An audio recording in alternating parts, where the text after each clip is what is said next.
முடியும். கேள்வி பதில் சொல்லலாம். புத்தகத்தால் தான் எல்லாமே செய்ய முடியும்.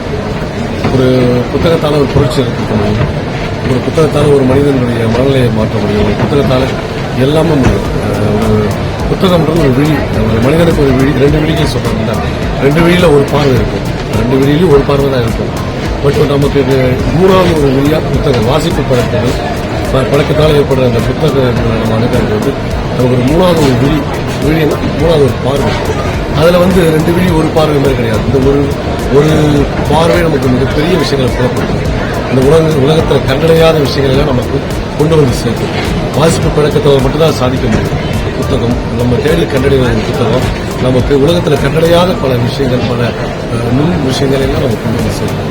அது உங்களுக்கு நீங்க எந்த இடத்துல வந்து ஒரு தெளிவில்லாமல் இருக்கீங்க, எந்த இடம் வந்து உங்களுக்கு புலப்படாமல் இருக்கு, எந்த ஒரு விஷயத்துல நீங்க அறிவுப்பூர்வங்களோட இல்லைன்னு நினைக்கிறீங்களோ அது எல்லா விஷயங்களையும் அது உங்களுக்கு சாத்தியப்படும். புத்தகங்களால் தான் உலகத்தில் பல நாடுகள் புரட்சி இருக்கும். அண்ணாவுடைய வரலாறு சொல்லுவாங்க. அண்ணா ஒரு பொதுக்கூட்டத்துக்கு போகிற போது வந்து அவர் கேட்பாங்கம்மா, ஃப்ளைட்ல புக் பண்ணுறவங்க, கார் இது பண்ணுறவங்க. அப்போ அவர் வான்வழி இது பண்ணும்போது ஒரு விஷயத்த சொல்லுவாங்க. இல்லை எனக்கு வந்து நீங்கள் வான்வழி வேணாம், எனக்கு வந்து தலைமார்க்கமாக வர்றேன் அப்படின்னு வரோம் ஒரு மீட்டிங் அரேஞ்ச் பண்ணும்போது. அது கேட்பாங்க, ஏன்னா உங்களுக்கு ஃப்ளைட்னா உங்களுக்கு ரொம்ப இதுவாக இருக்குங்க, ஏரியானா நீங்கள் எந்த உலகத்தில் எந்த மொழிக்கும் எளிதாக போய் சேர்ந்துடலாம், ஏன் நீங்கள் தலைவழியை விரும்புறீங்க அப்படின்னு சொல்லுவாங்க. ஏன்னா எனக்கு வந்து நான் ஒரு பரபரப்பான அரசியல்வாதி, எனக்கு நேரம் கிடைக்கிறது ரொம்ப குறைவு.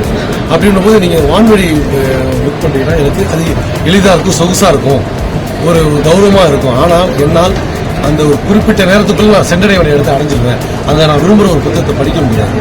ஆனால் தலைமார்க்கம்னா எந்த இடத்துக்கும் நான் ஒரு விரைந்து போகாமல் ஒரு நேரம் எடுத்துக்கிட்டு போகிறவங்க இருக்கும். அந்த நேரத்தில் நான் நினைக்கிற புத்தகத்தை படிப்பேன் அப்படின்னு யார் சொல்றது? ஒரு மிக குறைந்த காலத்தில் ஒரு தமிழகத்தில் ஆட்சி மாற்றத்தை ஏற்படுத்த ஒரு மிகப்பெரிய தலைவர் சொல்லியிருக்காங்க. ஸோ இதுதான் ஒரு பால சொத்துக்கு ஒரு சோறு பதம் போல இதுதான் ஒரு மாநிலத்தில் ஒரு மிகப்பெரிய காங்கிரஸ் ஆட்சி அகற்றிட்டு அமர்ந்த ஒரு தலைவர் நூல் வழியாக தான், வாசிப்பு வழியாக தான் இது மாற்றத்தை ஏற்படுத்திட்டாங்க. ஸோ உலக லெவலில் இதுதான், உலக அளவில் புரட்சி பண்ணுவாங்க. பிடல் காஸ்ட்ரோ எல்லாருமே புத்தகத்தினால தான் இந்த புரட்சி ஏற்படுத்துறாங்க. ஸோ புத்தகத்தினால என்ன செய்ய முடியும்? புத்தகத்தினால தான் எல்லாமும் செய்ய முடியும். புத்தகத்தால் மட்டும்தான் அது சாத்தியப்படும்.